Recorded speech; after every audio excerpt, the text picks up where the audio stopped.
Today's event, monitoring behaviour change measures and sharing best practices. Next slide.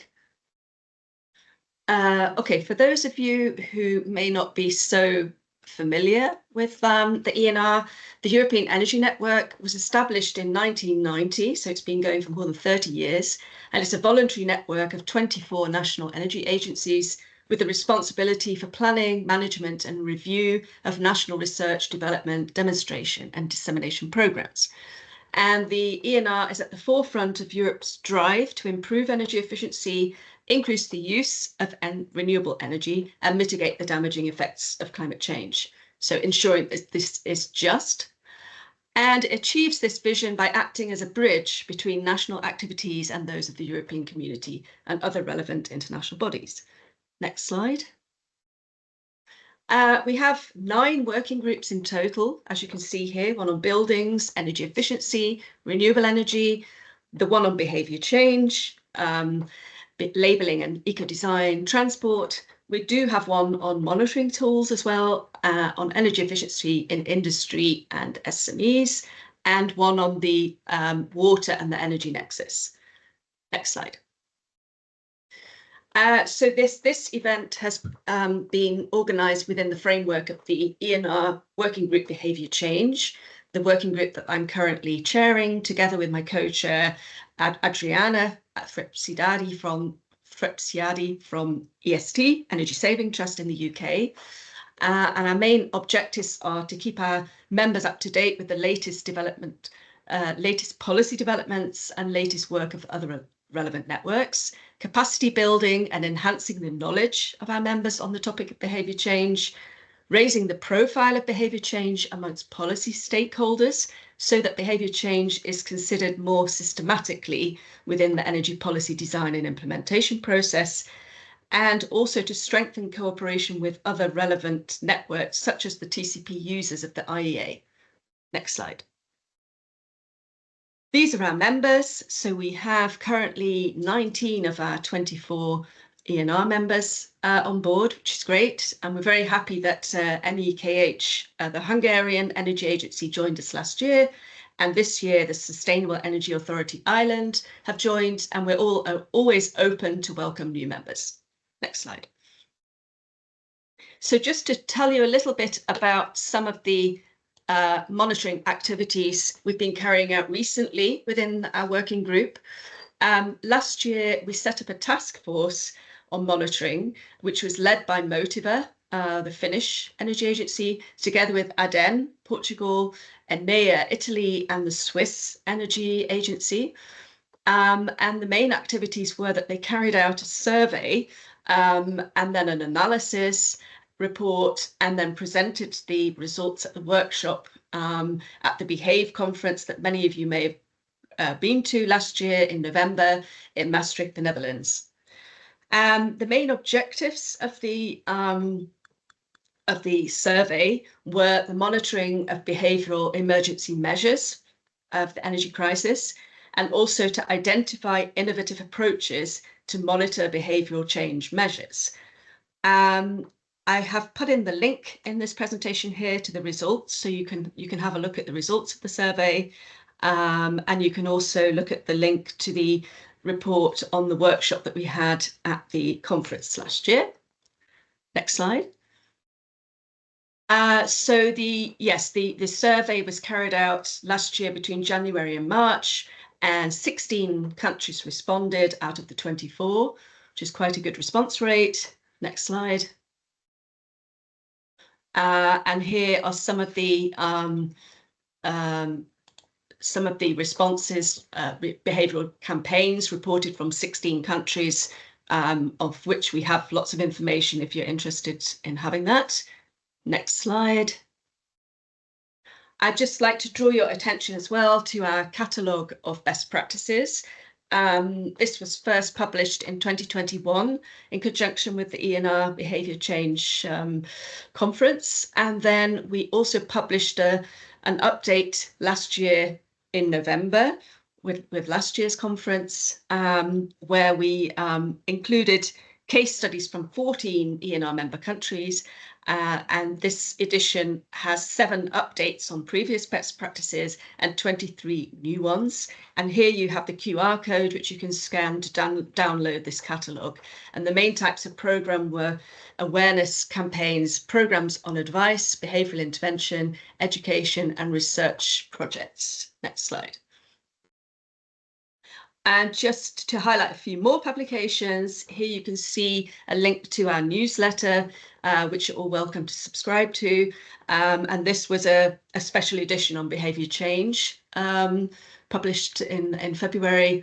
I'm also highlighting here the journal, the Energy Efficiency Journal, because we're proud to say we're having about 20 papers from the EnR Behave conference from last year published in this journal. So this will be coming out soon. And then the other publication you can see here is a publication made by ADEME, the French agency, designed for the new members of the European Parliament, which gives some very nice examples of best practices as well of the EnR and some general information about the benefits of EnR. So also just to highlight our library as well of best practices, which is available on our website, and you can click on the link here as well.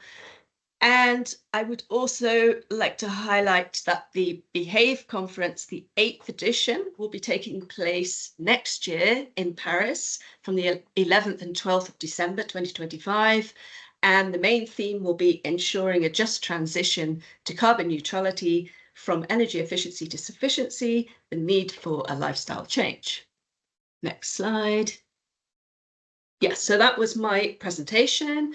And just to point out that the importance of monitoring, very important to help us to improve our programs and to learn from our mistakes. And in Dutch, we have a saying, meten is weten. And that means basically that monitoring is knowledge. So without further ado, I'd like to hand the floor to Regina, who's going to go through the programme and introduce the speakers. And then I will come back at the end with some questions targeted to the speakers. So we'll do the questions at the end after all the presentations. So thank you very much, and I wish you a nice webinar. Okay, thank you, Rebecca. Now I would like to introduce the agenda and the speakers to you. After this short introduction, I will speak about the Hungarian experience with monitoring behavior change measures. After that, there is a minor change in the agenda because one of the Hungarian experts, Rita Balázs, got sick, unfortunately. Therefore, it will be Zádor Bálint, Chief Operating Officer of one of the Hungarian energy consultant companies, who will present a successful awareness-raising campaign and talk about the methods, how the energy saving resulting from this campaign was calculated. Our third speaker will be Maria Giovanna Gaglione, a senior researcher of EnR. She will give presentation about Italian awareness-raising campaigns and the challenges of assessing and monitoring the effectiveness of such campaigns. After Maria Giovanna, Christos Turkolies, the expert of CRESS, will share with you the Greek methods for evaluation of public awareness campaigns. And last but not least, Emma Mooney from International Energy Agency will give us an overview about their experience with monitoring of behavior campaigns in different countries. And as Rebecca mentioned, we will have a Q&A session at the end of the webinar. So now let's move on to the first presentation. I will share my slides. Okay. You can see it. Okay, so let's start briefly with the past. Okay. When the Energy Efficiency Directive introduced the energy saving obligation, the general concept was to start with low-hanging fruits, so with soft measures, and then gradually move towards the more complex energy saving measures. This idea was also supported by the Commission. That was the case also in Hungary at the beginning of the 10-year obligation period, starting in 2021. Several actions with short lifetime were implemented, including, of course, behavior change measures, aiming awareness raising and education. However, in the recent years, according to our experience with the introduction of the energy efficiency obligation scheme and the growing number of alternative measures, energy saving has become widely known among professionals and also among the general public. So I think now at the end of 2024, and the question arises, is it still possible to achieve real energy savings resulting from behavior change measures with particular regard to the requirement of additionality? And in more general, what is the long-term relevance and role of behavior change measures in the future? In my presentation, in addition to giving a general overview of the Hungarian situation, I will try to find answers to these questions. Yes, why? No, okay. So I think the monitoring can help us answering these questions, because it always reflects on measures already taken. In general, monitoring is the collection of information and data about the project or program in order to measure the quantity and quality of actions implemented, so checking progress against plans.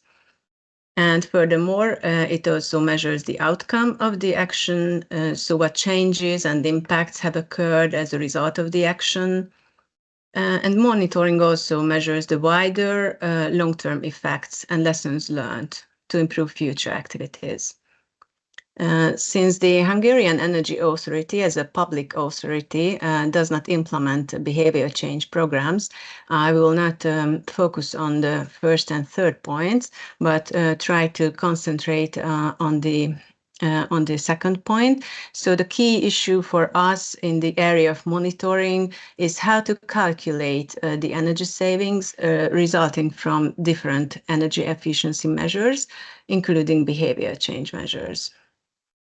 So now let's look at the legal background in this area. Of course, the basis is here the Energy Efficiency Directive. It's Annex 5 sets out the measurement methods. You can see that according to point 1, energy savings can be calculated using different methods.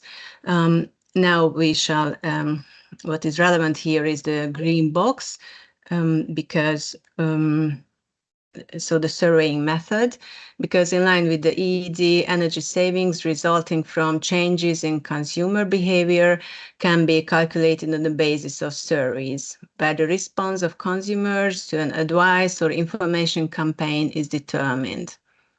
The next speaker will give you an insight into the Hungarian practice regarding surveys. So for now, I would rather talk about further legal requirements of monitoring savings. We shall see the second point of Annex 5, from which I would like to highlight that the lifetime of measures and the requirement of additionality shall be taken into account when determining energy savings for all kinds of policy measures, including behavior change measures. And the next slide will show you the Hungarian system. The sectoral rules are laid down in the Act on Energy Efficiency and the government decree on its implementation. The energy saving targets set in the EED are met through alternative policy measures and the energy efficiency obligation scheme. The energy savings achieved by energy efficiency improvement programs are accounted either on the basis of individual energy audits or energy audits according to catalog sheets. We have an EOS catalog, which lists the types of energy efficiency measures that can be accounted in a simplified way. For the time being, we have 41 catalog sheets in 5 categories, and the last category is about behavior change measures. The energy auditing companies have the competence to validate the energy savings and to initiate the recording of validated energy savings in a register which is kept by the Hungarian Energy Authority. So through this register, we have an insight into the quantity and quality of behavior change measures in Hungary. And now I would like to share with you the data about this. This slide shows you data from September this year. You can see that since the launching of the energy efficiency obligation scheme in 2021, there have been nearly 6,000 entries in total, and 1/3 of them, a bit more than 2,000 entries, cover behavior change measures. So if you look at the number of the entries, we can say that soft measures represent a significant share. But if we look at the cumulative final energy savings, we can see that the role of behavior change measures is not very significant overall. Out of total 41.6 petajoule of energy savings, just about 4.4 petajoule have come from behavior change measures, which is around 10.5%. And if we look closer, the behavior change measures, we can distinguish 3 main categories: measures in the transport sector, measures to optimize the use of buildings, and to optimize industrial processes. If we compare these 3 categories, we find that the transport sector accounts for about 42%, building use optimization 49%, and industrial process optimization 9% of cumulative final energy savings. I mentioned earlier that energy savings can be accounted either on the basis of individual energy audits or energy audits according to catalog sheets. If we compare the behavior change measures from this point of view, we can say that 72% of the savings were registered on the basis of individual energy audits and 28% on the basis of catalog sheets. For the time being, there are 3 catalog sheets on behavior change measures in Hungary. The first one is encouraging energy efficiency driving through training. And the second one is checking and adjusting tire pressure. And the third one is saving energy by working from home. The catalog sheets that we have 3 catalog sheets on behavior change measures, and each catalog sheet contains a description of the energy efficiency measure, the formula for calculating the annual savings, and other relevant information to support the accounting. And this slide lists the behavior change measures within the 3 main categories mentioned before. To save time, I won't go into details here, but if you have any questions about these measures, please feel free to contact me later. And now I would like to talk about our experience. So the Hungarian Energy Authority is responsible for monitoring the EOS, checking the registered energy savings, and reviewing the catalog sheets. To this end, we are in constant communication with market players. We have had 2 national workshops this year to discuss practical experiences, and the main conclusions on soft measures were as follows. Firstly, that the results of the behavior change measures can only be calculated by backtesting based on factual data. The second one is that the risk of duplication is very high for soft measures with similar objectives. And the third one, market players recommended to consider the introduction of a cap on the savings from awareness raising or even phasing out some measures. And on the last slide, I would like to briefly talk about the changes that are expected in Hungary in this area, and that's feedback to the questions raised at the beginning of my presentation. The Parliament will soon discuss the amendment of the Energy Efficiency Act. According to the draft from 1st January 2025, energy savings from tire pressure correction and perlators are no longer to be registered in the EEOS, and restrictions will be introduced in the field of lighting retrofitting too. Furthermore, we are moving towards more complex energy saving programs. The updated National Energy and Climate Plan of Hungary states that in case of energy upgrading of residential buildings, renovation should be promoted through awareness raising and energy advice. And one more update, the Minister of Energy has recently announced that the fixed price residential electricity tariff system will be replaced by a new, more flexible system based on the use of smart meters. And this new tariff system will take into account the fluctuating capacity of the growing number of solar power plants. So in summary, the Hungarian experience shows that in the long run, behavior change measures will have a complementary role in addition to complex energy saving programs. And furthermore, we need to take into account the energy efficiency first principle and demand side management. And another important objective is to involve the SME sector as widely as possible, because awareness raising campaigns can make a greater difference in this sector than in the residential sector, which is already quite well informed and well targeted in these programs. So thank you for your attention, and once again, sorry for the technical problems.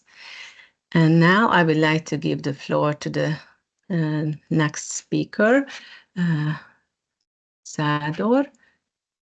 Regina, can I just ask one check question? Yeah, of course. Are we still recording after the Yes, technical? we are. Yeah. Yes, we okay, are. Great. Okay. Thank you. So, all right, please, thank you, Regina. Okay, I'm taking over. So let me welcome you on behalf of Oxing and NVM as well, as Rita should have been here with us, but couldn't make it today because of her illness. So she asked me to deliver her presentation. So I will share the main points of her presentation, and then I will move on with my own presentation.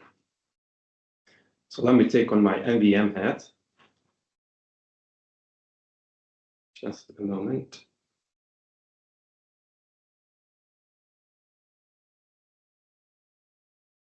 Okay, I hope you see my screen. Yes, we are. Right. So, firstly, Rita would like to give you some background information to better understand the sort of the circumstances of this energy diet campaign. So, as also Regina mentioned, Hungary introduced the energy efficiency obligation scheme in 2021 as part of the effort to reach final energy consumption reduction goals set out in Hungary's National Energy and Climate Plan. NVM Next is actually Hungary's largest obligant in this scheme. And also, since NVM Next is the largest energy provider in the country, they consider it their duty to meet these expectations not only in the B2B sector, but also have a plan for how to draw the public attention to the importance of energy saving. And one of actually many of their initiatives to further the case of residential energy efficiency is the Energy Diet, or in Hungarian, Energia Dieta campaign series.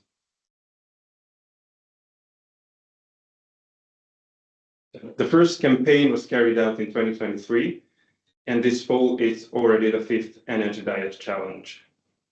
NVM is constantly developing the campaign, and the number of participants is also increasing, which means, of course, a growing potential of gigajoule savings as well. Okay, but let's see how it really works in practice. The Energy Diet is not a continuous campaign, but NVM organizes different challenges from time to time around a relevant energy saving subject, like heating in the winter and air conditioning in the summer. The tips can be found on the Energy Diet website and on NVM's Facebook page. The process is quite straightforward. Marketing makes sure that you find a website where you can register for the challenge. By registering, the participants agree that a feedback questionnaire will be sent to them at the end of the challenge. The questionnaire is the basis of monitoring and measurement, which I will elaborate on later in my own presentation. So in short, during the campaign, participants are presented with energy efficiency tips on the website, and then at the end of the activity, we measure the effect of the consumption reducing tips and their attitude shaping power with an online questionnaire. NVM also supports each campaign with a raffle among the customers who fill out the questionnaire. The prize is a higher value voucher that can be redeemed for electrical products, possibly energy efficient.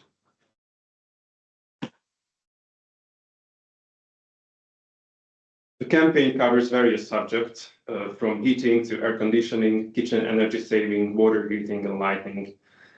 The recommendations can be easily incorporated in people's everyday lives. Now, you don't have to accept all of the recommendations, of course, although it is worth accepting them all, but the goal is rather to bring energy consciousness closer to people.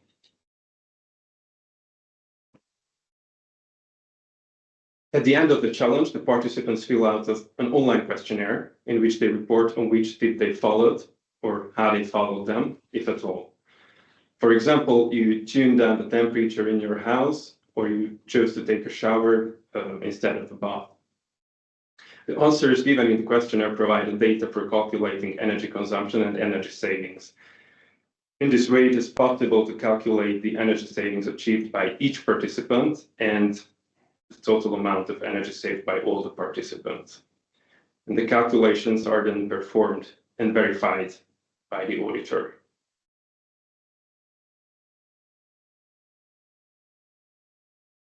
So let me skip this part, please, as it partially overlaps with my presentation, and hopefully I can also give you the solution to some of these challenges. So I'm taking off my NVM hat and taking on my auditor hat.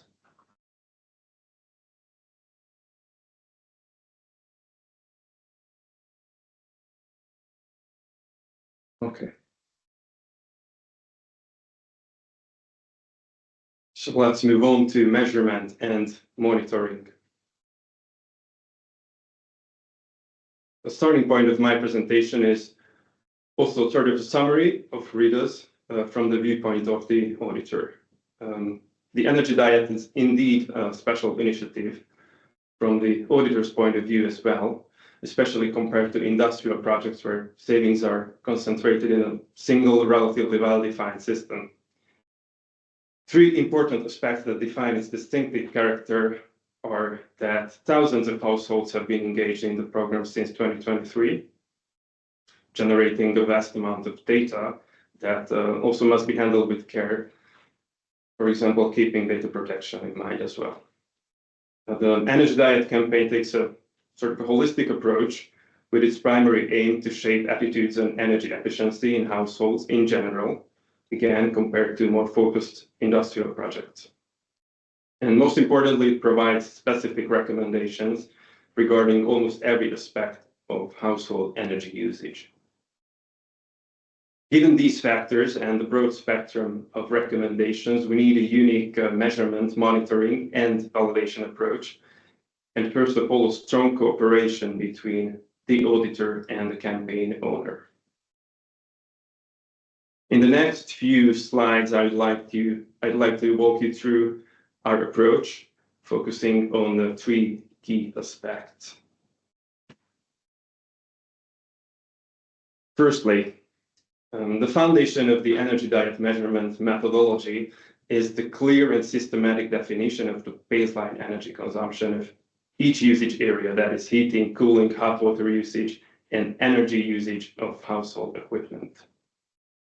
As then all changes and habits and energy savings are measured compared to the baseline scenario.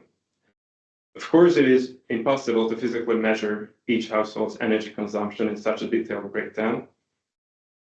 That's why we use statistics-backed calculations in a manner that is coherent and traceable. The first step of the method is that we categorize the participating households by data provided in the self-administered questionnaire mentioned previously in Rita's presentation, where we consider data such as floor area, household size, technical information, and habits. Talking about technical information, for example, the type of domestic hot water system, or regarding habits, if they shower or bathe, and with which frequency they do any of these. Then the next step, or secondly, these categories are matched with statistical data. For example, the energy demand of heating and cooling are calculated based on data from the Hungarian Central Statistic Office and the database of building energy performance certificates, combined with the data provided by the participants, in this case, for example, the net floor area. Or another example, a good comparable appropriation of household equipment energy usage can be derived from the ERP labeling. Pour le billet, là, elle n'est pas revenue vers toi? Je pensais que Okay. Finally, user data and statistics are aligned using standard or unique calculation models to calculate the baseline.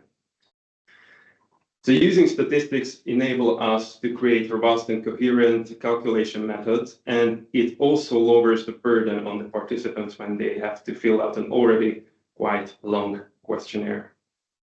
The main guidelines of these calculations are endorsed by the local regulating authority, also the organizer of this webinar. So moving on to monitoring. Monitoring takes form of the above-mentioned self-administered questionnaire that is sent out to the registered households by NVM 4 weeks after receiving the energy-saving tips. The questionnaire measures acceptance in a quantitative form.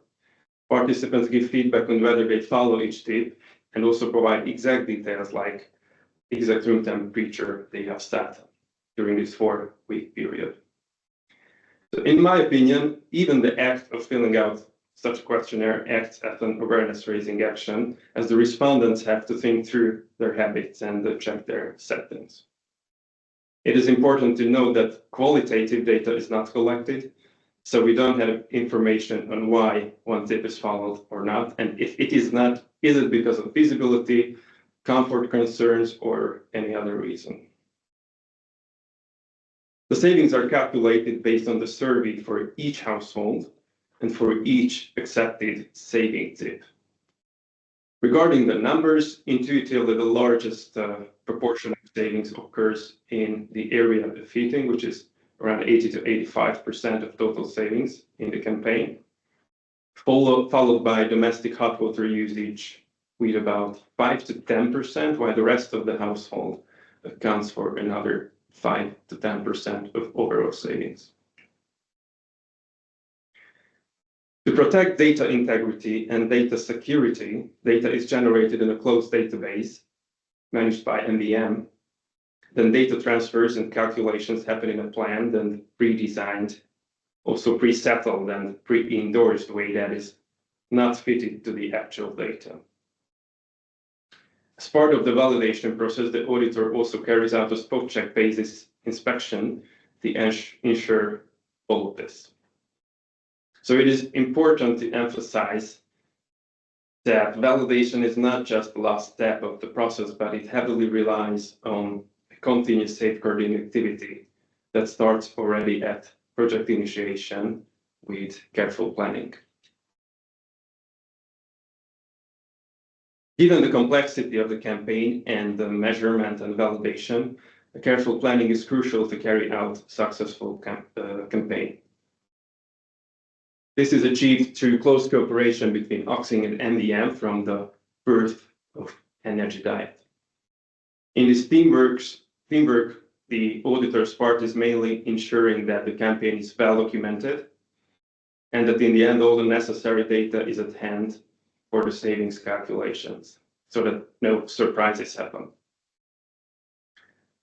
Although we do not involve in content creation or campaign delivery at any rate, we also advise NVM on the content of the campaign so that participants are given clear advice that the tips are feasible and that certified savings can be maximized.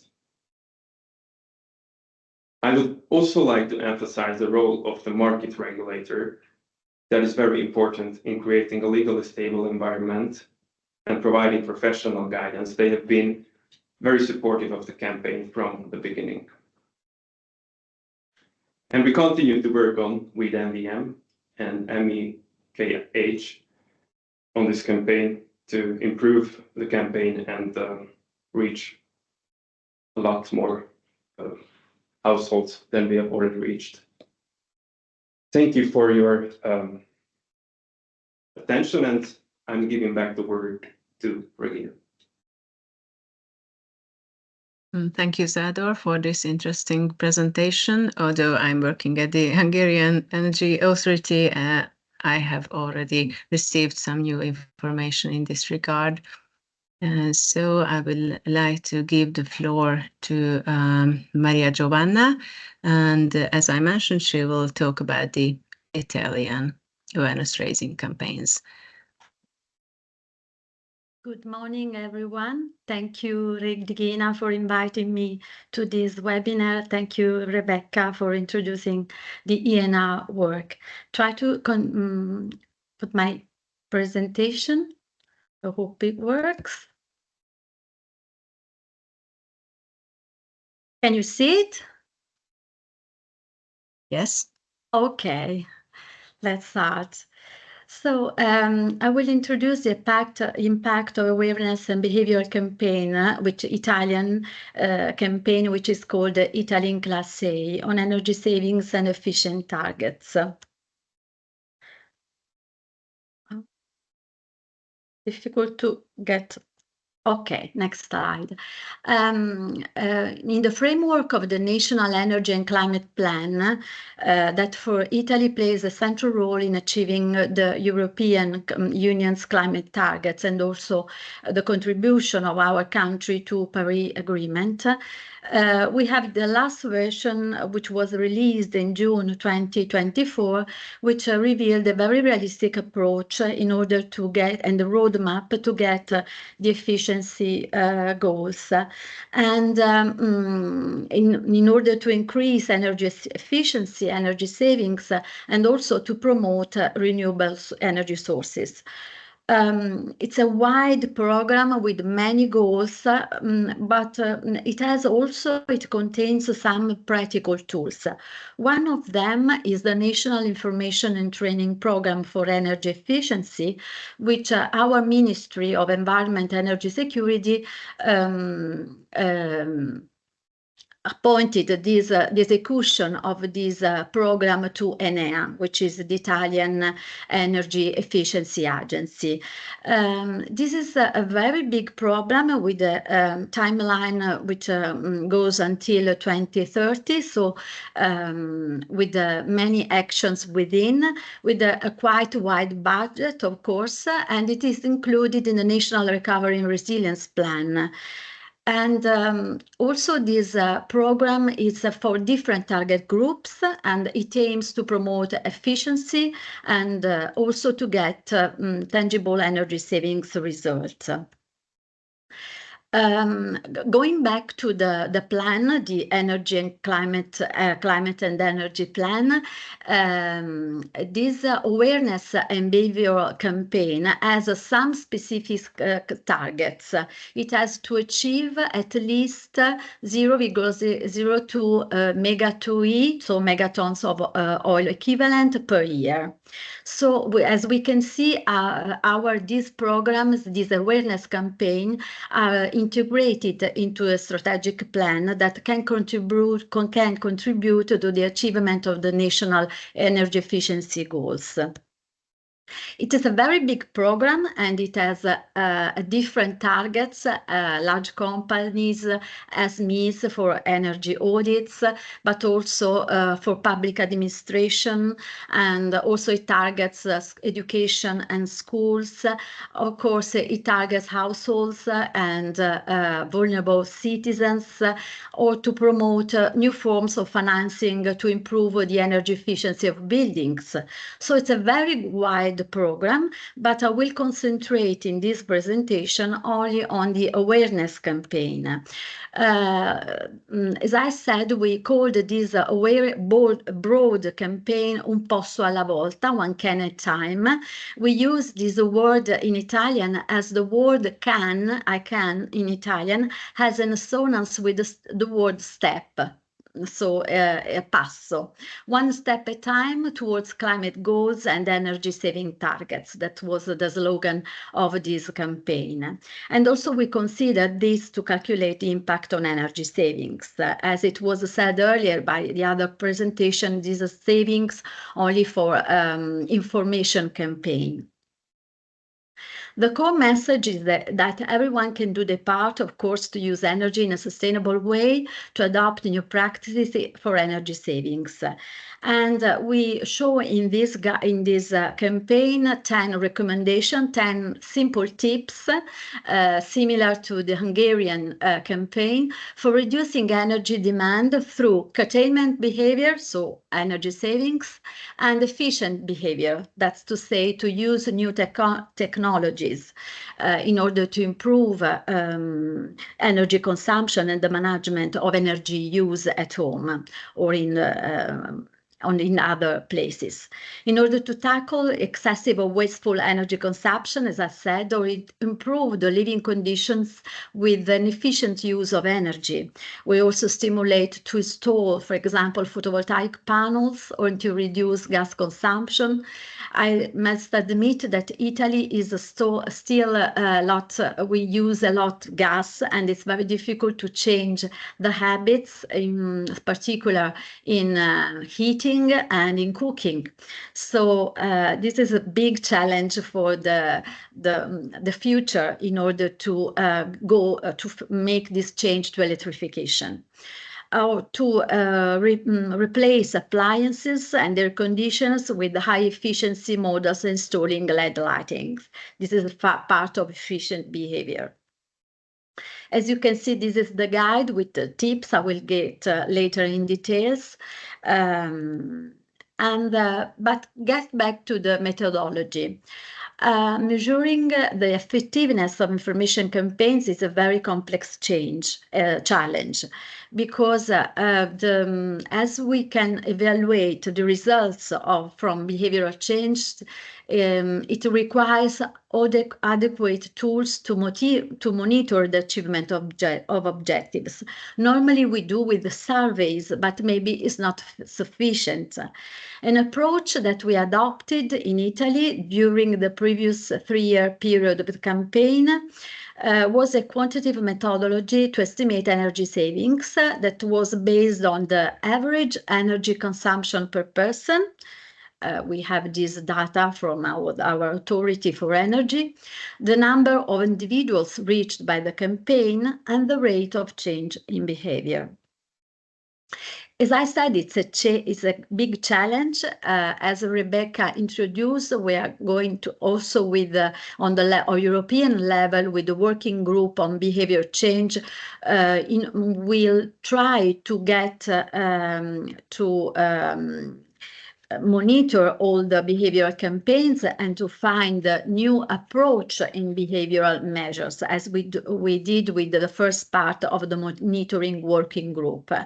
But the challenge is that in assessing and monitoring the effectiveness of awareness-raising campaigns, there is a lack of a shared methodology at a European level. In terms of media impact and real energy savings. And that can be also the future challenge also for our working group, to find a shared methodology, for example. The measurements of results for 2023 of this campaign, Un Posto alla Volta, they were considering the average energy consumption per household estimated by ARERA, which is the national authority for energy networks and environment. And from this data, it has been estimated that every family, the consumption for each family is 1.4 meter cubes of a methane gas and 3,500 kilowatts of electricity. And the number of individuals reached by the campaign, assuming that a percentage of subjects who may have changed their behavior after reading the saving advice. So this campaign reached a very broad audience through different channels for distribution of key messages, radio, streaming, and digital advertising, social, out of home, for example, in airports, in train stations, and connected TV, nearly for 13 million of people. So with 208,000 visits on the website Italian Classe A, and the same downloads of the guide with tips for energy saving and efficient behavior. And these were the tips, for example. I can use the lights for energy savings, which can achieve saving of 75% of energy for lighting. Other tips, I can set and monitor the optimal temperature for heating using smart thermostats, for example. I can turn off the lights, so curtailment behavior, and set your hot water heater at a lower temperature, or I can optimize the use of electric appliances. So these are estimated energy savings for each family. An estimated 12,272 visitors to the recommendations page took the tip to turn off the lights, generating a total savings of 322 kilowatts hour in 6 months. Converting these savings into tons of oil equivalent, M2E, the value corresponds to the 0.027 megatui per year, which was the target of our put to this campaign from the National Climate and Energy Plan. So we also carried out a brand lift study on key messages of the campaign, and the surveys were carried out in order to test the different KPIs based on what are the main objectives of this campaign. Of course, there were 2 sample groups, one who knew the campaign and the other who didn't know the campaign and didn't see the campaign, to determine the effects of the campaign. So, for example, the ads on its key metrics and on the reputation who delivers it, in this case of EnR. As a result, the creativity produced worked very well with a clear call to action. For example, 57% of people thought that the message conveyed an informative message, and the slogan slogan was interesting for 59% of the people, and also that this message inspired sort of need for change for 35.9%, responsibility, sharing of common values on sustainability, and a new opportunity for 11%.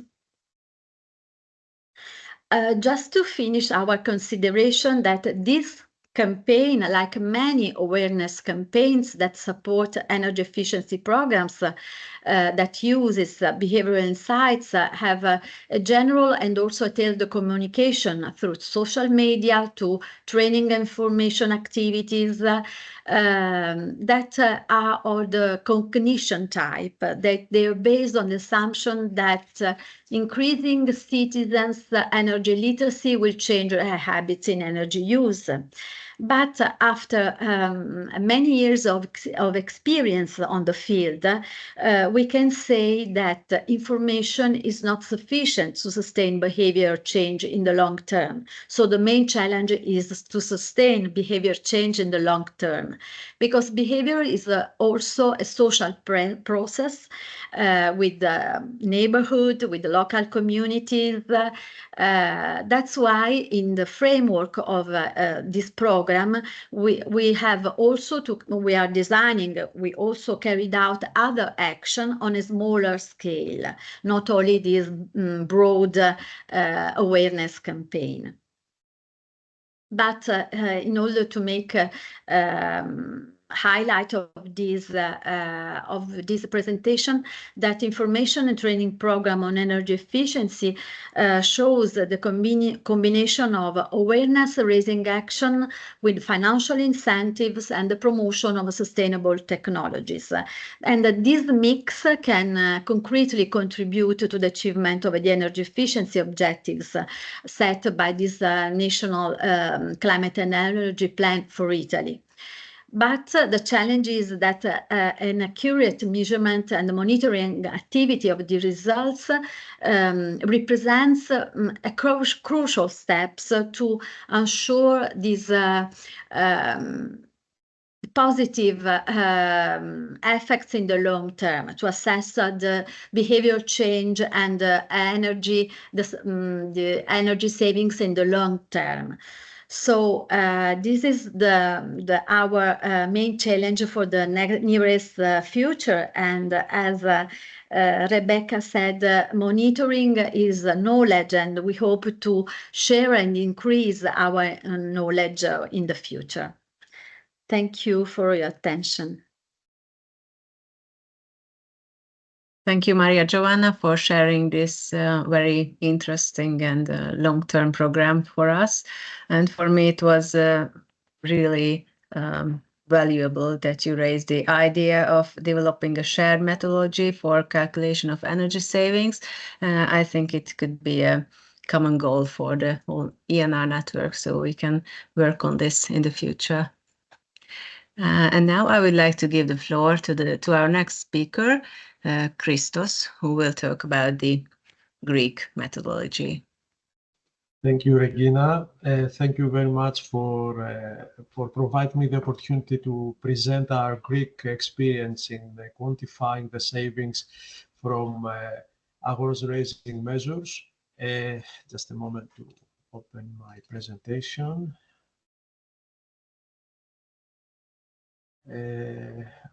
My name is Christos Trikolias. I suppose that you can see my screen, correct? Yes, we can see Yes. it. Yes, perfect. Okay. My name is Christos Trikolias. I am Senior Energy Policy Expert at CRES. CRES is the National Energy Center in Greece, and we support technically the Ministry of Environment and Energy in the field of RES and energy efficiency, and we participate in a numerous European projects. One of them is EnSmooth Plus, as you can see, where we are trying to explore different measures, different technical aspects for designing, implementing, monitoring, assessing energy efficiency measures within the framework of Article 8 of the ED. And as you know, and obviously, the awareness-raising measures is significant measures in order to achieve these targets. Moreover, CRES is the administrator of the Energy Efficiency Obligation Scheme in Greece. And as you can see, we had to develop a methodology since 2017 in order to quantify the savings from these activities. The methodology that we used was proposed also within the framework of StreamSafe project that you may know. The aim of StreamSafe project was to develop bottom-up methodologies through the knowledge facility, let's say, option that we had, specific bottom-up equation in order to exploit the untapped potential of specific energy efficiency measures. Moreover, we provided technical assistance in specific member state for implementing with more effective way measures. And of course, we foster, let's say, the knowledge exchange through peer-to-peer dialogues. One of the measures that we focused in StreamSafe project was, of course, the behavioral changes. And in the respective deliverable, we decided to distinguish two different types of such measures. One, the provision of simple feedback, let's say with a horizontal way. And the second category of measures, of actions, of activities, of campaigns, it's the feedback that is provided, which is targeted, which is tailor-made to the focused, to the targeted, let's say, consumer. And as you can see, we identified specific measures, specific activities that can be done and classified within, let's say, these two different categories of measures. Moreover, we proposed methodology is similar to the equation that was used in Italy. Also, it's very simple. It's the unitary energy consumption of the targeted consumers. In this case, for the households, we have to identify the number of the participants that will be affected by this campaign. And of course, we have energy saving factor. Moreover, we propose the utilization of a double counting factor in order to exclude the customers, the households that have been affected by other activities. Due to that, the aim of StreamSafe project was to standardize this methodology. We proposed indicative values for these unitary final energy savings metrics for different countries. We proposed specific energy saving factors for the different measures that can be done. As you can see, the energy saving factor ranges from 2.30% up to 3.60%, and we proposed a lifetime of savings of equal to 1 year.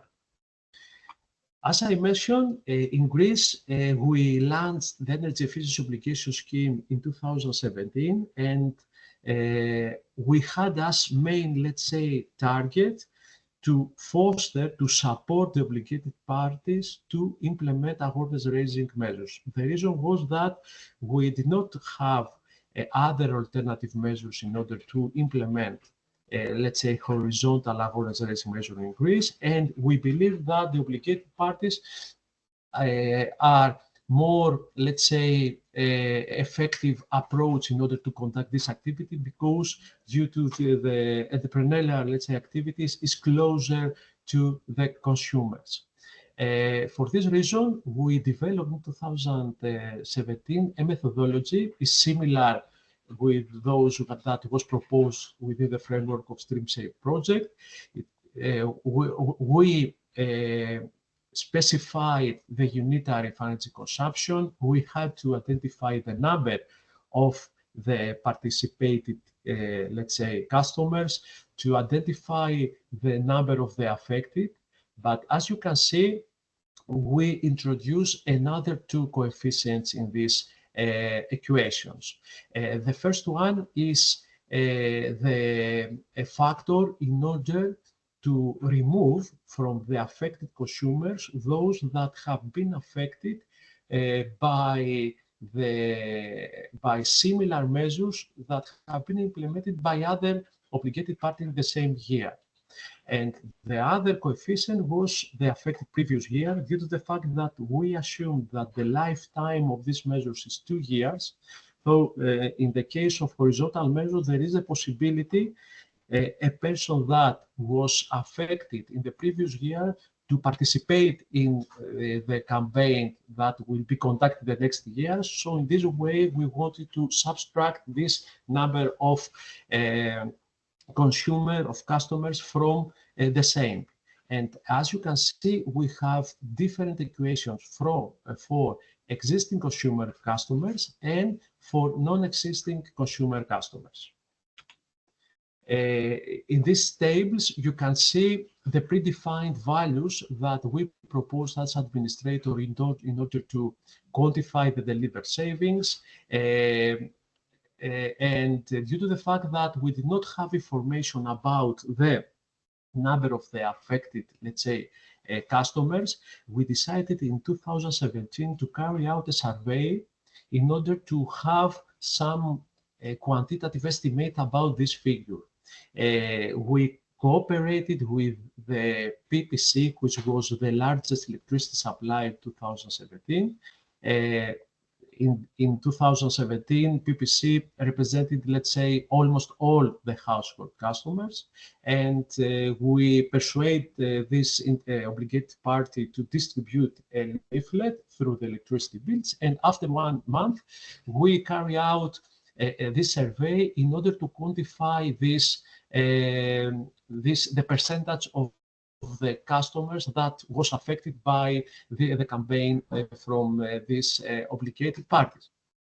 Moreover, we specified specific energy saving sectors for different types of campaigns based on the information that was provided by the obligated parties. So for the case of the simple information, we assigned 2% as an energy saving factor. But as you can see, in cases that more targeted, more quantitative information is provided, this energy saving factor is increased, while for the case of energy audit, we assigned, let's say, 15% as an energy saving factor. And as a lifetime, we decided to use 2 years, which is the lifetime that is proposed also by the European Commission for the guidelines of for the application and implementation of Article 8 of the ED.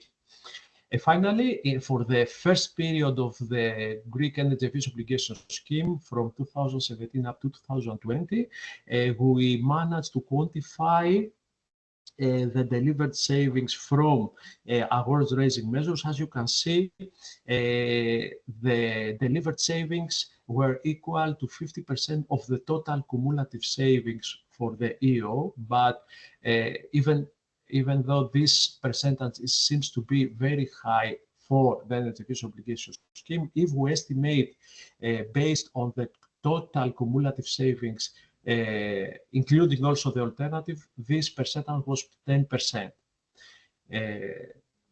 And when we, as administrator, we controlled and verified the savings, we focused on the provided information in order to verify that the assigned energy saving sector is justified by the contents of the material that was used. We explored very carefully the approach in order to implement the informative material, and moreover, we emphasize on the quality of the provided information.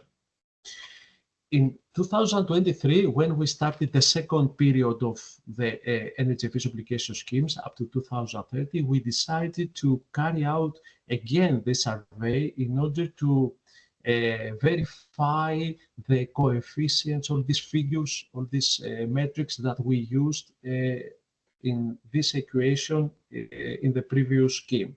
So we conducted a survey with the participation of 2,500 households at national level, and we explored different aspects.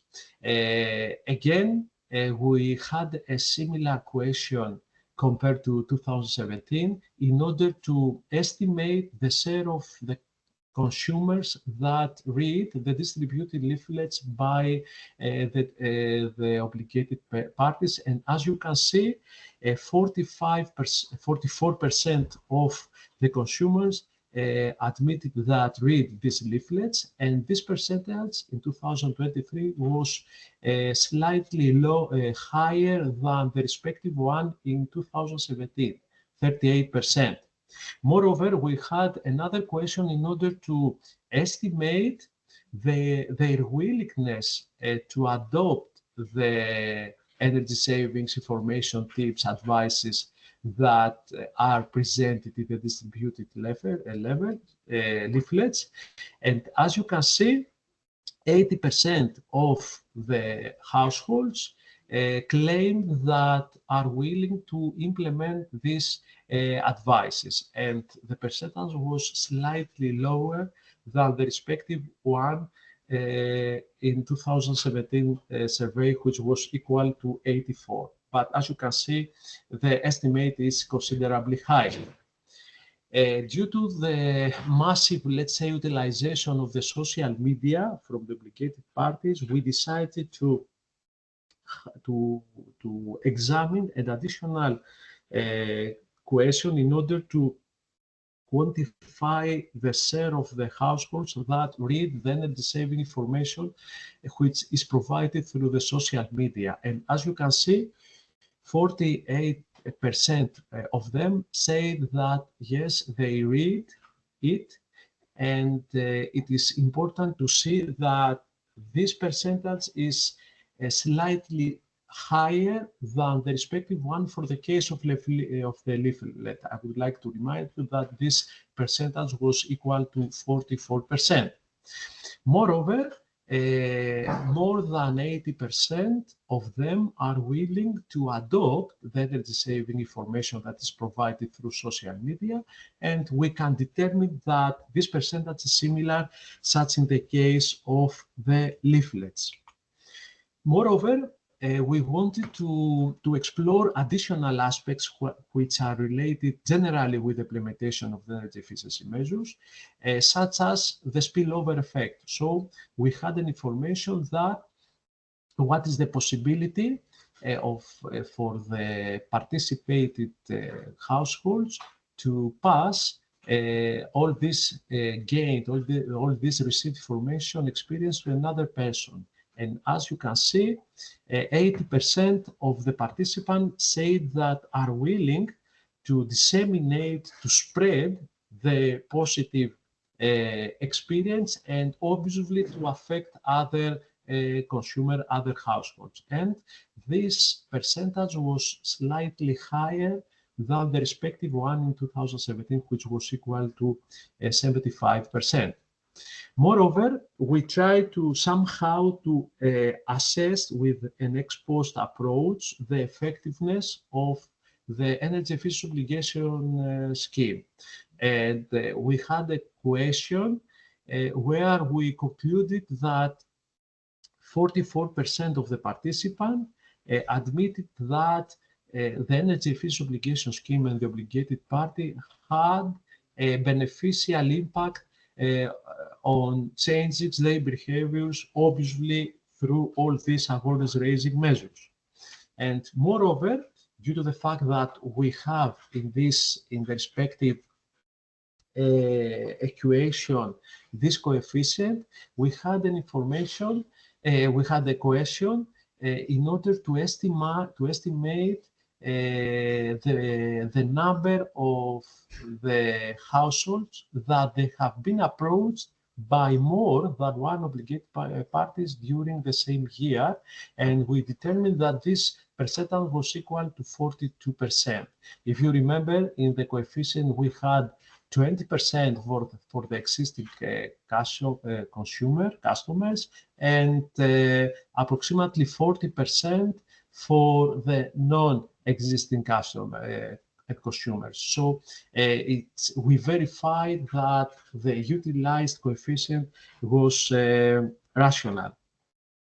Moreover, due to the fact that we want to quantify the energy poverty levels, we had a question in order to quantify the possibility for the households to upgrade their homes without participating in the national subsidy programs.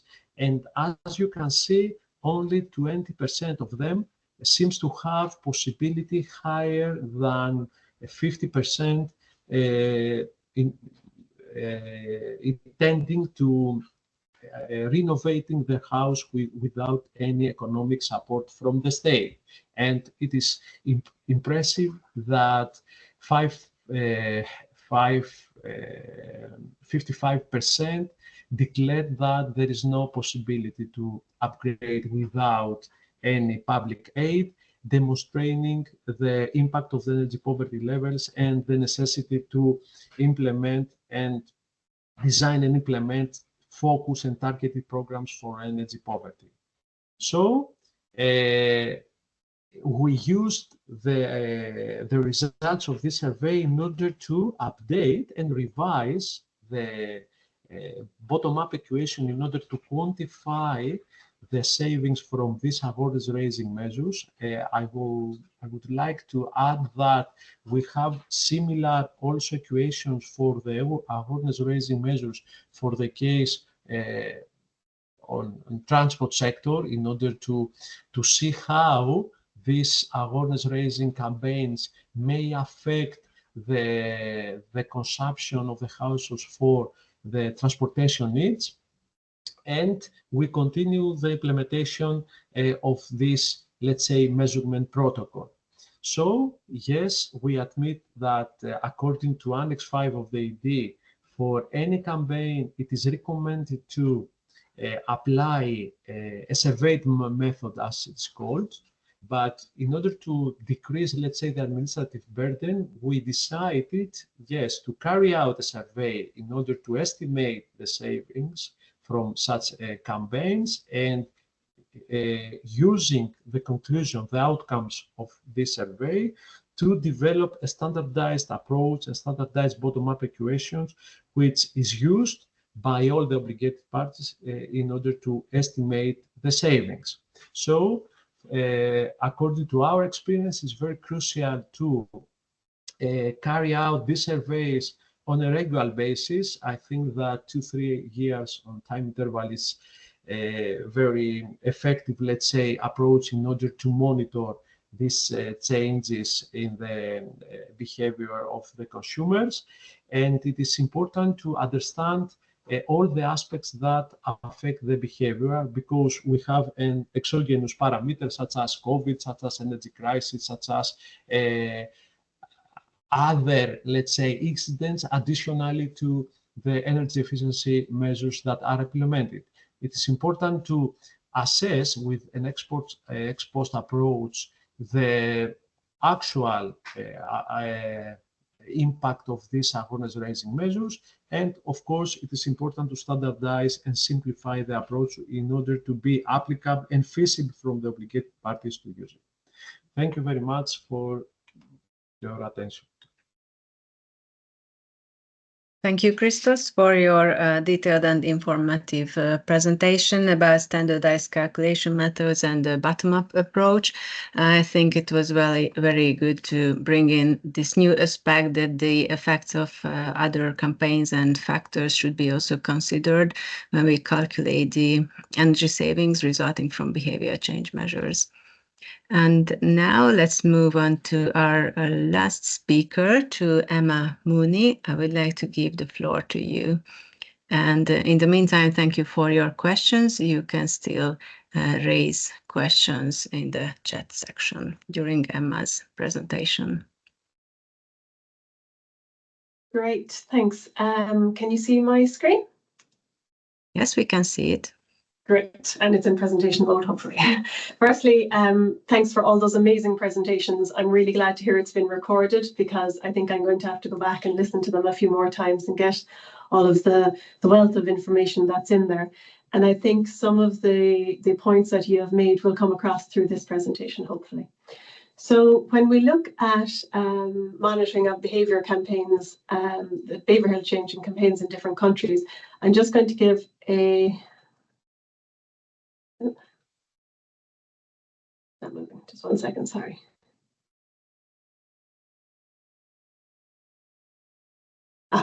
Just a little bit of a global overview first. So to start with, where are we at? Well, at COP28, we know that we had the call to doubling progress on energy efficiency by 2030. It was a historic agreement, and the actual wording was that it called on parties to contribute to the doubling of the average energy rate of energy efficiency improvements by 2030. These levels of energy efficiency progress will determine the global energy demand pathway for the next decade, and whether it will be high or low or medium energy demand future. So again, looking forward to 2030, we look at one of these typical IEA charts. As you can see in this figure, global energy intensity reduced by about 1% in 2023, a slowdown on the reduction seen in 2022, which was at 2%. And that's not where we want to see ourselves to reach our NZE scenarios or to reach our doubling. Action is needed on a number of fronts to close this gap. The doubling of the energy efficiency progress will come about as a result of three main levers. The first one being technical efficiency improvements, the second one being switching from direct combustion of fossil fuels to renewable energy, and the third one is a number of measures, including behavioural changes as well as infrastructure changes. So how might we achieve this target? Well, as I said, the doubling of energy efficiency progress comes from the result of the three main levers. Fuel switching, such as from gas used for heating or oil used in transport into electric heat pumps in building or electric vehicles. The technical efficiency, which involves efficiency improvements in equipment that doesn't involve switching, and other avoided measures such as behavioural changes or resource efficiency, taking more public transport, increasing recycling rates. I think what's interesting here, though, is if you look at the different regions, which is the part on the right-hand side, you'll see that how this impacts on things different. So in the advanced economies, you can see there's a much bigger emphasis on infrastructure and behaviour, a much more significant role. And actually, I think it's when we look at the net zero scenario, it's 4 times more is expected, 4 times more behavioural change is expected in the advanced economies. When we look at sub-Saharan Africa, that's SSA in this chart, we know that clean cooking in lieu of the highly inefficient and polluting traditional cooking methods are particularly important, along with electrification and other renewables in other emerging economies. And there again, technical and material efficiency is very important in other emerging economies. What we saw was that discretionary changes like reducing thermostats were made by people during the global crisis in 2022 as part of the public awareness campaigns. And we know that when we look to the future, we see that behavioural changes by consumers to reduce energy use are often an underemployed lever for reaching our energy security and climate goals. So what this brings me on to really nicely is telling you about a project that we had called Campaign Exchange.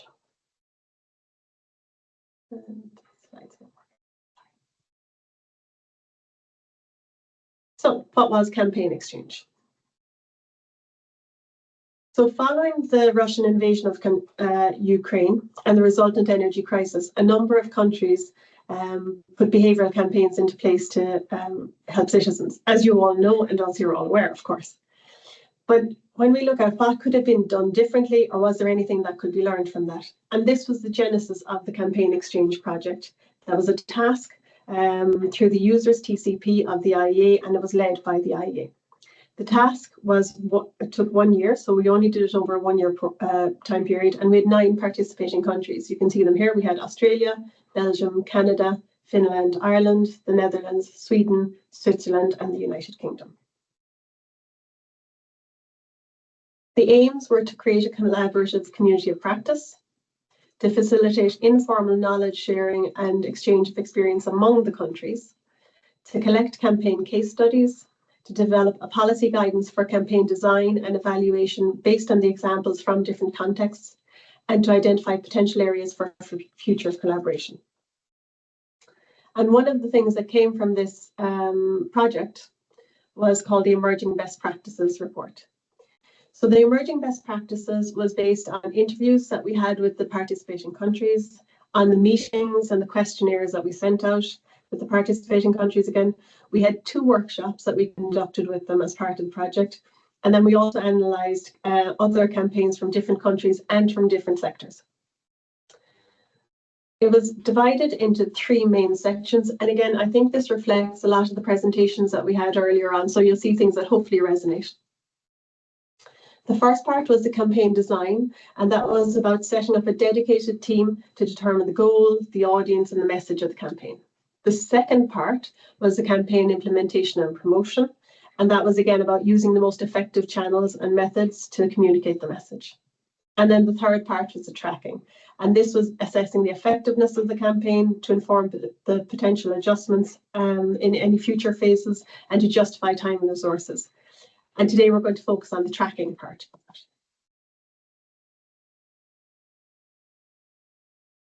So the first observation that we had, and we tried to kind of group these together as much as we possibly could.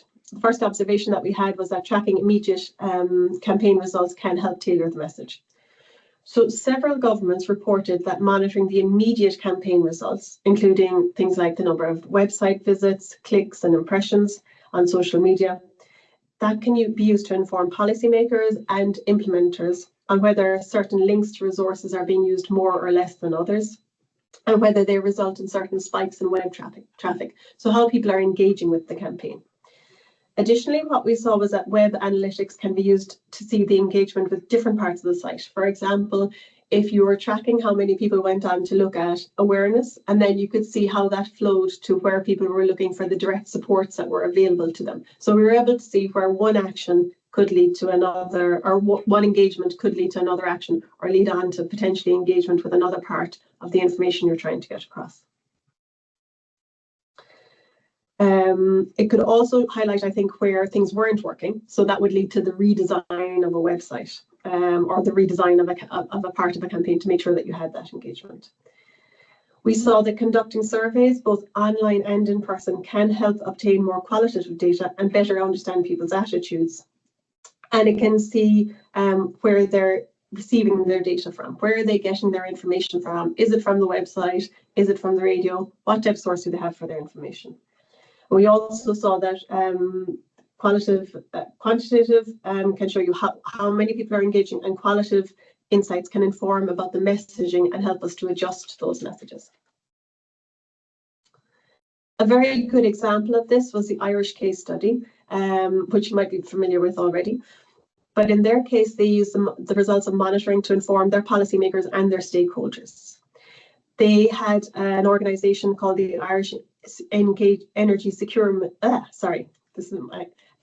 Energy Security Communication Subgroup. It's like a catchy little name there. But those, along with several other state agencies, were consulted at every stage to inform the campaign, and then several non-government agencies, including budgeting advice services and elderly support services, helped to ensure that the messaging had the impact and reached the people that it needed to. This resulted in Ireland shifting from their initial message that was about saving money to staying warm and well, because they used the information they were getting back to know that people were more concerned about the fact that they couldn't afford to pay for the energy. And what they want to say is, okay, if you can't afford it, stay warm and well. Here's what you need to do. Here are the supports to make sure that you stay warm and well, not necessarily saving money.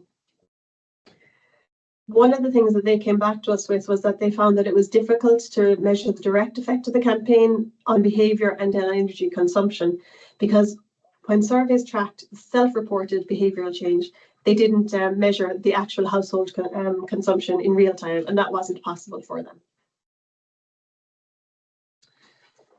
The second observation that we had on tracking was to assess the longer-term impact of the campaign to determine its effectiveness. So this was about not just looking at what's happening in one particular spot at one particular time, but broadening it out to see what the overall impact can be.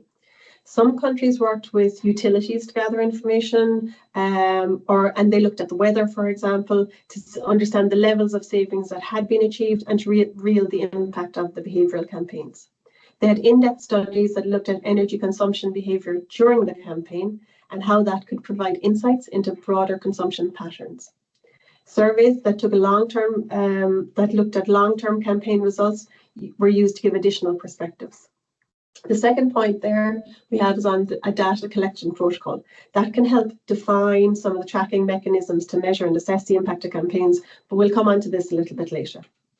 So a really nice example of this type of approach was in Japan, where they used data collection to improve their campaign. So they measured the impact of behavioural change in residential consumers in their electricity peak savings, and they measured over time and by region. So you can see here you have two regions at two different times of the year what they're measuring. So their method involved modelling using a combination of appliance usage surveys, the hourly electricity consumption data, temperature by region, and the number of people in each household. And then they use that to determine the potential savings and then the actual achieved savings as well. So they used it before, during, and afterwards. The third observation that we had was to communicate results to maintain support internally. Now we saw this in the Irish case study earlier, where they used their results and they communicated to the people involved in the campaign, but also to external people so they could show how the campaign was evolving. What we found was that actively sharing the results of the campaign internally can help support for the campaign. So where you're telling people within your own organisation or people who have the power to make the changes to invest in the campaign, how is the campaign going? What is being achieved? What are the barriers? What are the opportunities? In some cases as well, that can be used to bolster more support internally for the campaign. So, for instance, facts and figures on achieved savings or increased awareness levels can support increased deployment. So if you know that the campaign is being successful as you're going along and you communicate that internally, it means you can get more support as you continue your campaign. Another great example here of where the power of good data was turned into useful information that helped garner more support for the campaign is with a Finnish example. And again, this might be one that you're familiar with, but it was a great example of communicating results. They surveyed more than 2,000 adults of all ages in 2023 to assess the attitude towards energy and the energy savings and to inform the future focus of the campaign. They found that 40% of people admitted enjoying energy saving, 89% of people have followed the price of electricity at least occasionally, and 60% of people learn new ways to save energy during the crisis. But they also revealed that they needed to focus more efforts on appealing to men under 35. So what they were doing is they were using the campaign to find out what was working, what wasn't, and then they were communicating that back to say, some things are working, some things aren't, here's where we need to change our focus. It's a really good way of using the data to get more engagement. The fourth thing that we found then was that to track the uptake of measures against a baseline or control group to analyse the direct effects of the campaign. So this is about, I think this is about really thinking about it in advance. What do you need to make sure that your campaign is successful, or to track your campaign, or to make sure you're achieving the savings that you need? And I think this is one of the things in the crisis that was quite difficult to establish, because our campaigns came on after 1 or 2 weeks because the crisis hit and the campaigns came to the fore. But people didn't have the time to establish that baseline. And this was one of the areas where we did find a weakness, and it was more difficult to prove the savings because the baseline hadn't been there. When we set up a baseline for ahead of a campaign, we can it can be helped to understand the potential impact, and it can be helped to see the uptake of measures. Some governments were able to track campaigns with and the amount of support that it was offered. They monitored the visitors to campaign websites, and they monitored where it was going again here in terms of moving from the campaign to grants to implementation. And that indicated the direct role of the campaign in subsidy uptake. A great example of this was in the France's EcoWatt programme. And this was to reduce peak electricity demand. So the EcoWatt system, it was controlled by RTE, and it was designed to signal the periods of when there was tension on the electrical system and avoid power cuts. So like a traffic light system, you can see the green, amber and red there. The EcoWatt allowed communication to communicate, the status of the electrical system. The green meant it was a normal situation. The orange meant that the electrical system was strained, and the red meant that the electrical system was in a really tense situation, that there could be problems. What they did was they communicated the status of the electricity system through an app and through text messages. And for the orange and the red ones, they sent them out maybe a day or two beforehand so that people could decide what they were going to do to engage in the campaign. Prior to the campaign, they engaged with utilities. The utility was the thing reporting this, so it's slightly different to some other campaigns. So what they did was, prior to the campaign, they looked at what the estimated energy saving measures could have, and they estimated emergency measures, and what that could mean in terms of the energy saving during this is a one-day time period, the hourly electricity demand. So this is what they thought would happen when they put the measures in place. And what they found was that actually the results were in excess of what they thought it would be. So the light orange was the light blue, is the usage in February 2019. The dotted bars in the middle are what they thought would happen. So that's what they were expecting. But then by actually measuring again afterwards, they could prove what had actually been saved. And it was, in many cases, it was more than they thought it would be saved. So it's a really good example of where you can see where you are beforehand, where you want to get to, and where you've actually gotten to, and prove the results of the campaign. So we have some great examples here of what countries achieved things and how they were successful in their campaigns. But countries also experienced some challenges. I'm not going to give case study examples here of the challenges that they had, because these were gathered from all of our participants talking with us together. And that was one of the really nice parts of the campaign, was that we had really, I suppose, informal or honest conversations with all of the participants, where we got really good feedback on what was working and what wasn't working. And we gathered all of that together so that it could be useful to everyone. So the first one is that energy efficiency behavioural campaigns are unique. So to be effective, they have to be designed and delivered in response to the local or the national circumstances and culture. There isn't one size fits all, and you can't do what someone else did, and it just doesn't work. The second thing is that they're not a once-off. When you're doing monitoring, it's not a once-off thing. It has to go on throughout the campaign, and it has to be continuous. And if you do not do it throughout the campaign, then you're not really understanding how your campaign is evolving. Communication evolves all the time, we know this. So for our campaigns to keep up with that, we need to keep evolving. Or we need the information to keep evolving, rather. Access to timely and relevant data can be really difficult. Things like who owns the data, who can it be shared with? Does it actually affect or reflect the real situation? These are really difficult things to get for the countries to get and to access and to be able to analyse afterwards. And I suppose that's one thing that maybe isn't here as well, having the resources. There's resources down there, but having the resources to analyse this data as it was coming in as well is really important, because you need to be doing this. Yes, you can do it after the campaign, but you need to be doing it as the campaign is ongoing for maximum effect. Monitoring this, we all know this, I think, that monitoring the impact of behavioural campaign is not straightforward. There's so many factors, and disaggregating them can be very difficult, and trying to prove anything about them can be really, really difficult. So that was one of the other big things. Again, this reflects them linking the campaign to real life outcomes can be very complex. But understanding that decision process is really, really difficult. There are so many factors going on in people's lives and in society in general. And then resources, and this is really key, having the right resources at the right time, at the right level. And this is just not about money. You do need money, but you also need time, you need people, you need skills, you need commitment, you need the right people to be invested in the campaign so that it can go forward and it can move forward. So those things were really difficult challenges that had to be addressed throughout the campaigns, and they were things that people seemed to find most difficult, regardless of what country they were in and regardless of what situation they were in. So we tried to look at ways to help or to overcome some of these barriers, and some of them have proven techniques from the world of behavioural campaigns and behavioural science in general, and we tried to reflect in Campaign Exchange project what could be used from this.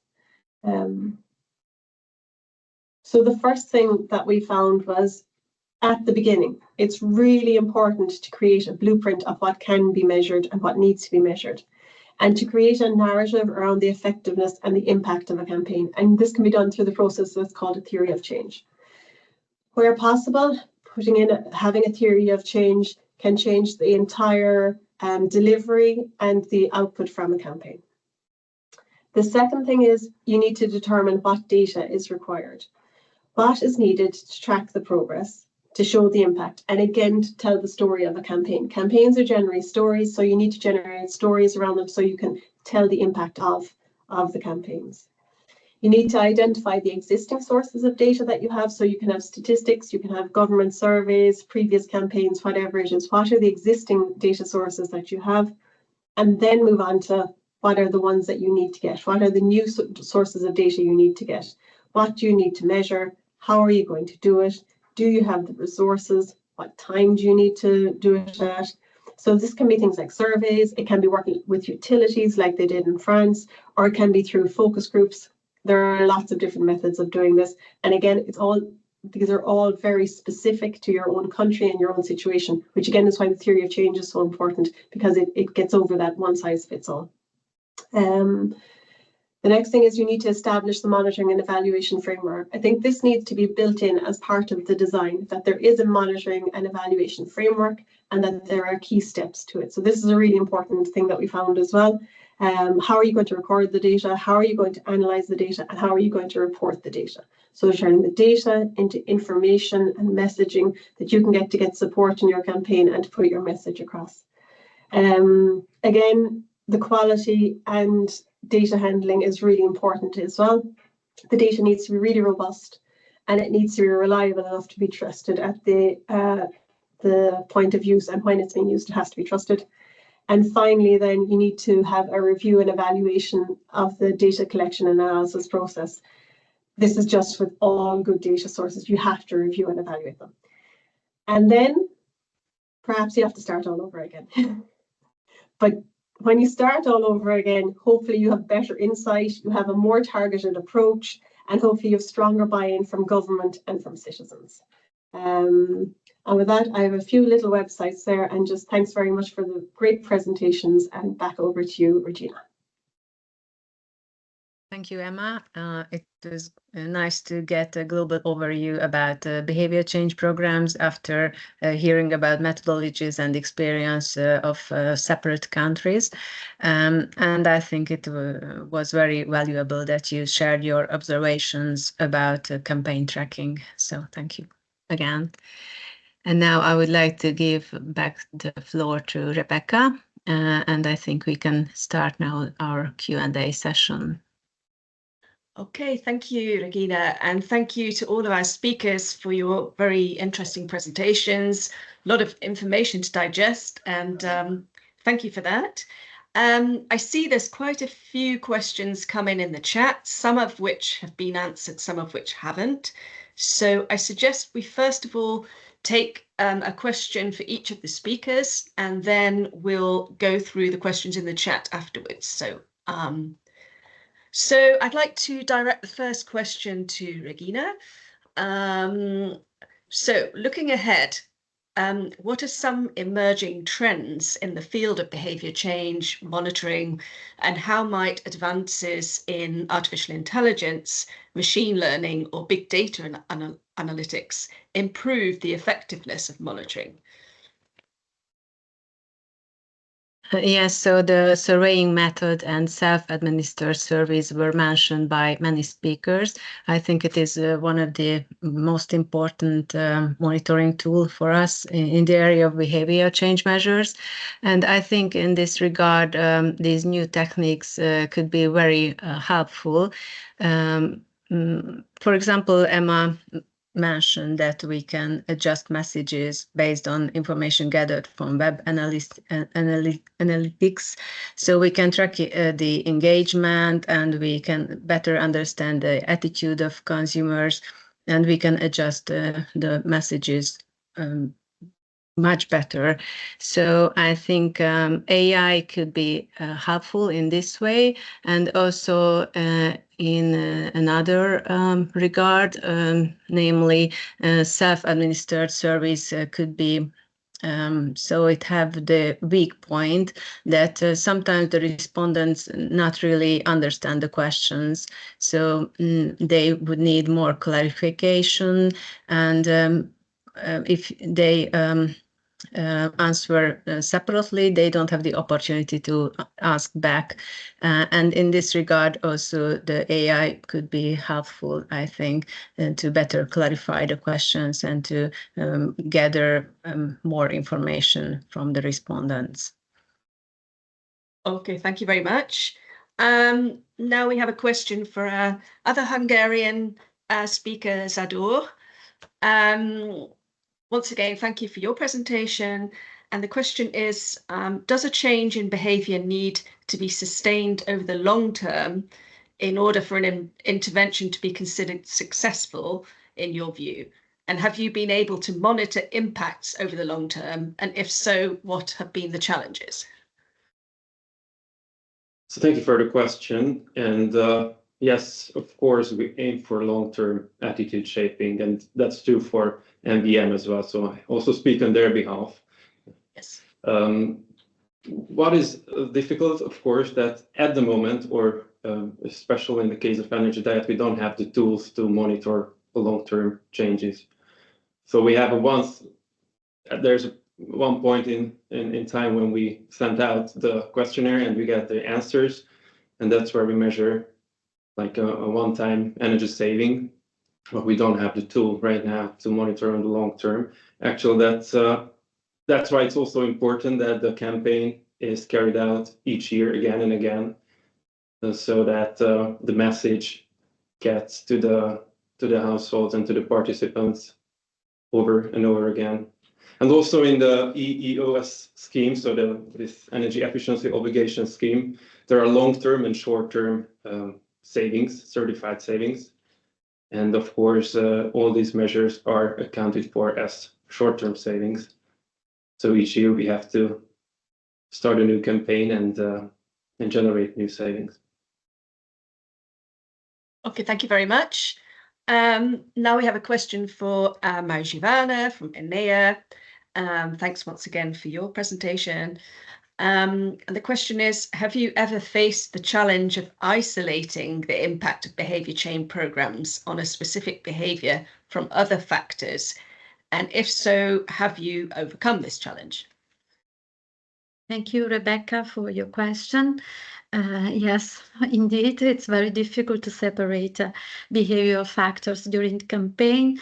In the case of the awareness campaigns that I showed this presentation, we just decided to make a different behavior tips recommendation in the designing phase. So it was easier. It was easier to assess the different energy savings. But as I said in the presentation, in general, with the other awareness campaigns that have to face wider goals than energy savings, to assess, for example, the change of a mentality, for example, in cooking, sustainable cooking, or in sustainable mobility. That is very difficult to assess these different changes. That it's a long work, and we cannot achieve with a single campaign. It has to be assessed in the long term, as Emma also underlined in her presentation. Okay, thank you very much, Maishivana. Next question is for Christos from Greece. And thank you once again for your presentation. And the question is, how do you balance quantitative and qualitative data in monitoring behaviour change? And what role does each play in your analysis? Yes, thank you for the question.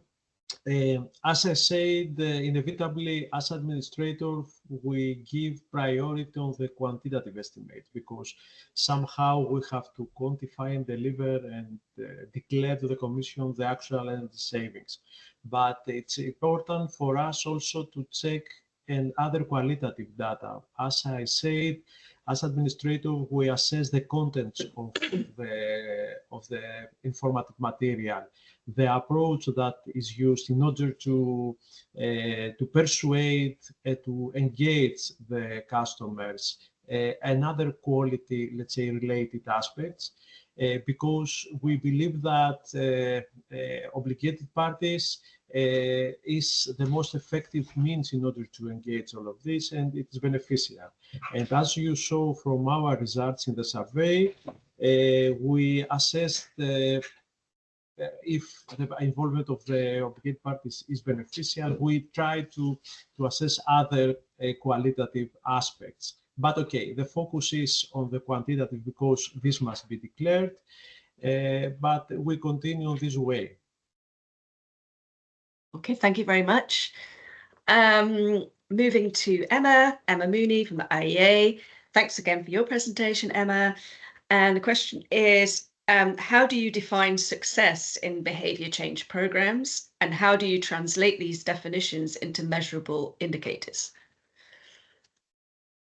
Thanks, Rebecca. I suppose with two hats. So from the campaigns, the success depends on what the campaign wants to deliver.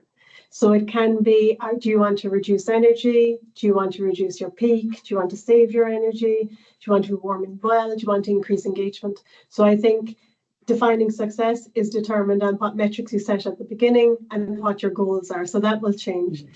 From the point of view of the IEA, what we would see as success, I mentioned it in my presentation, behavioural change is underutilised currently. We see that across the board. And what we really need is evidence that's robust to convince governments that this is a really good way where they can invest their time and their effort in reaching our climate goals. So things like this are wonderful in achieving that. So this in itself is a bit of a success in that we can take these learnings back and we can use them to show to governments what they can do with behavioural campaigns. Translating those, which are kind of very broad, I know, into measurable actions, I'm kind of going to change it a little bit in that what we need to translate the success into measurable actions is resources. We need to be aware, and I think Mary Giovanna said about it, they're not short-term, these are long-term things, and not just the campaign, but the resources need to be in place long-term as well. One thing that we've seen in that countries where they have a dedicated team or for behavioural change campaigns, they have much greater rates of success. They have the links, they have the setup. So when the crisis struck, for example, one of the countries I'll use again as an example is Finland had a really good structure and an ongoing campaign. They were able to go very, very quickly into savings and reach very high levels of savings and get great levels of engagement. So what we need there is a resourceful resources. But we also need behavioural change and behavioural insights built into our policy making. I think that's one of the ways how we can get them into measures. We need, not just in energy efficiency, but in the energy sphere, we need people who are behavioural experts to be involved in the policy making process. And this will have a huge change impact, I think, on how these are adopted, both in terms of how they're seen as successful, and then how they are translated into measurable actions. Thanks. Couldn't agree more. Thank you very much, Emma. I have one question for all the speakers, but I suggest that we go through the questions in the chat first.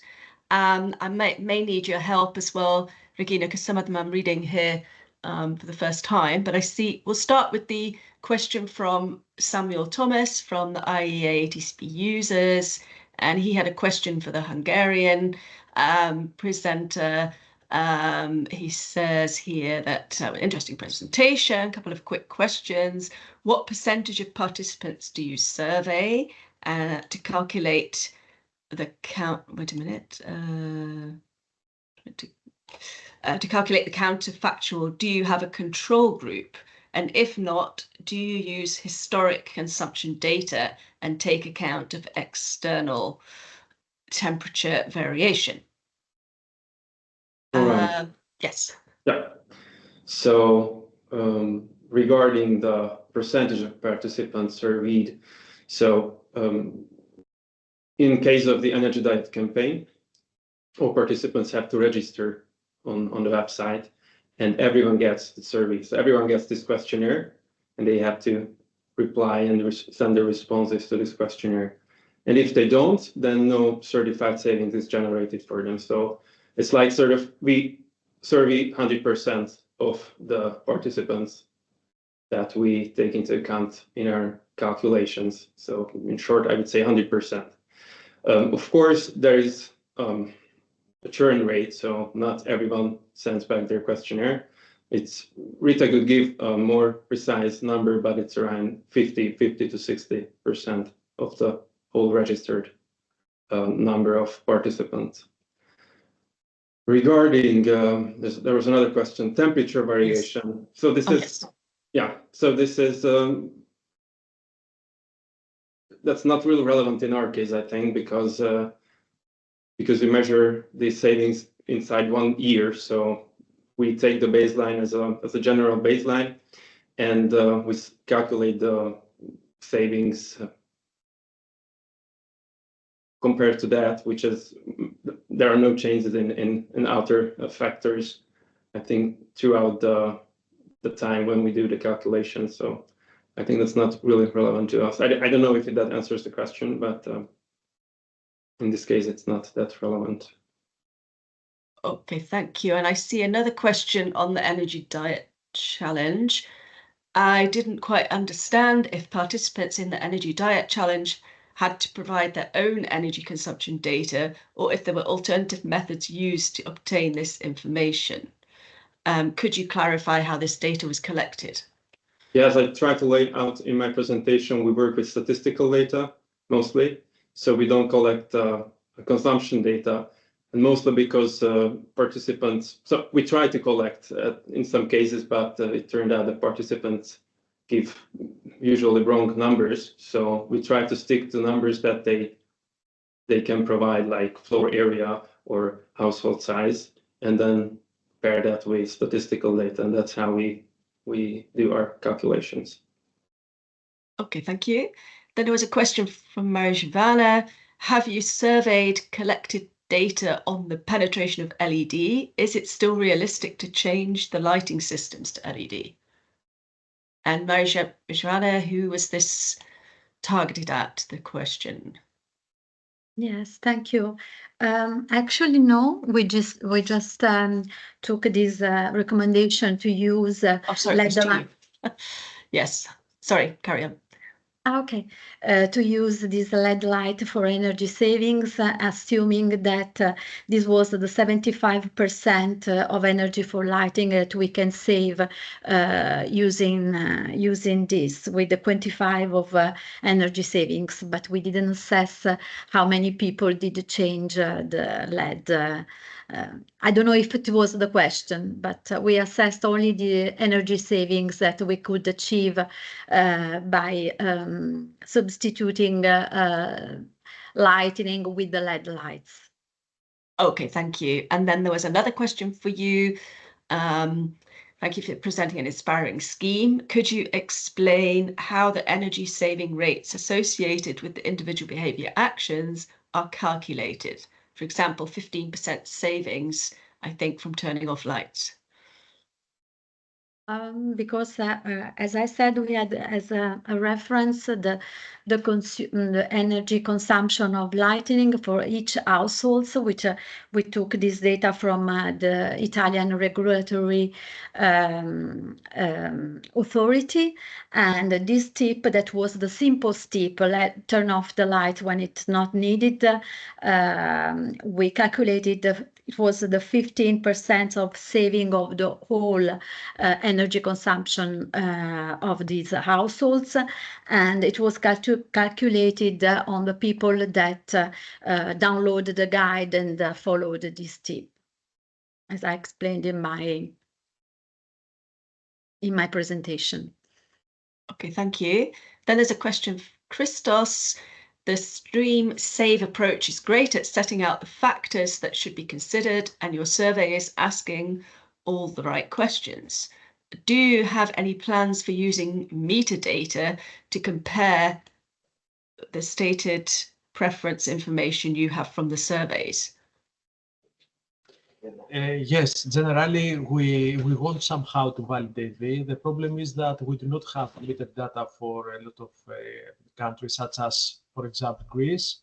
Generally, we tend to use metadata in order to develop standardized bottom-up equations for average raising measures, because, as I said,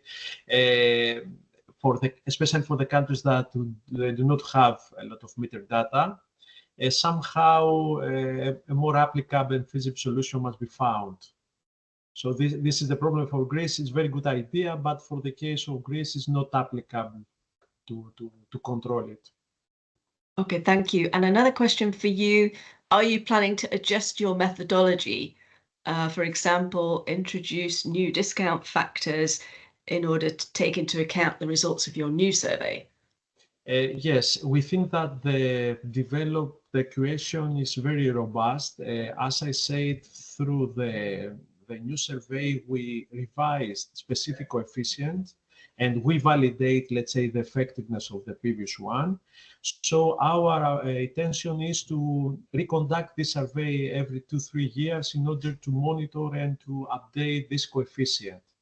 But according to this ex post evaluation that was conducted, we are confident that, okay, this methodology is applicable, and we want to continue its utilization because, as I said, it's important to counterbalance between the administrative cost that is avoided and, of course, the accuracy that is achieved. Okay, thank you. Then there's a more general question. For all the campaigns that use surveys, what methods did you use to encourage people to complete and return the surveys? And did you find any methods particularly encouraging? So I think this is open to all the speakers who used surveys. So methods you use to encourage people to fill in the surveys and return them.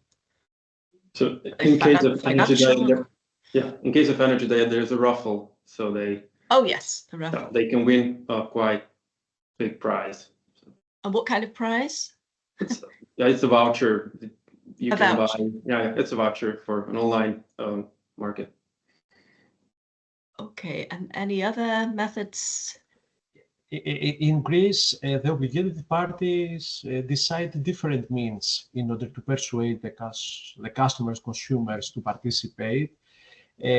As administrator and as ministry, we want to foster, let's say, the implementation of more targeted average raising measures in order to be closer, to provide tailor-made and dedicated information and advices to the consumers. For this reason, we decided to set a maximum threshold for the savings that can be declared from horizontal measures, in order to give an incentive them to use more targeted measures. But we have seen a variety of means from the obligated parties in order to participate in this. We have observed an increased preference for social media, and moreover, the obligated party use their own, let's say, platforms they expand the current platforms in order to provide information to the consumer. So they transform in more holistic tools, not only to inform about the consumption, the bills, etc., but to have, let's say, a more generic and holistic IT tool for them. Okay, thank you very much. And there was a question, I was wondering if anyone has found a way of assessing distribution, demographic and or geographic of engagement, behavior change and impacts. I would love to be able to answer who are we reaching and who is benefiting from the campaigns, and conversely, who are we missing out?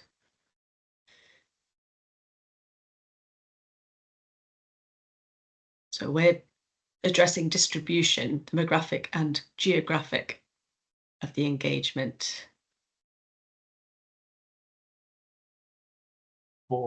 In Greece, in the survey that was conducted, obviously the sample was representative at national level. So we use some certification, let's say, criteria in order to have, let's say, the authorization to extrapolate the results to the total population. It's a good question. What are the characteristics of the same so as to be considered as representative? Okay, this was for our survey. The obligated parties, when they implement their campaigns, obviously they focused on the customers with their characteristic, which perhaps not to be representative at national level. And this is the difficulty, how exposed it will be possible to verify the results of specific campaigns. This is a good question.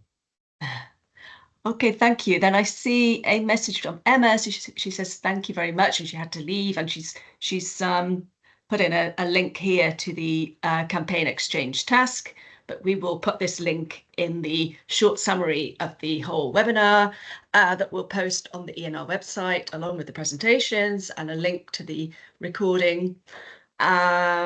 So also I've noted down the comment made by Marjivan that there's a lack of a shared methodology at the European level for calculation of energy efficient behaviour. So I will take this back to our working group and see if we can do some more work on this within our group. And looking at the time, I think it's time to close the webinar. So I'd like to thank again, especially Regina, for organising this webinar, to the whole MEKH Hungarian Energy Agency, and a big thank you to all the speakers for your great presentations. Yes, thanks once again, and look forward to hearing more about monitoring behaviour change campaigns.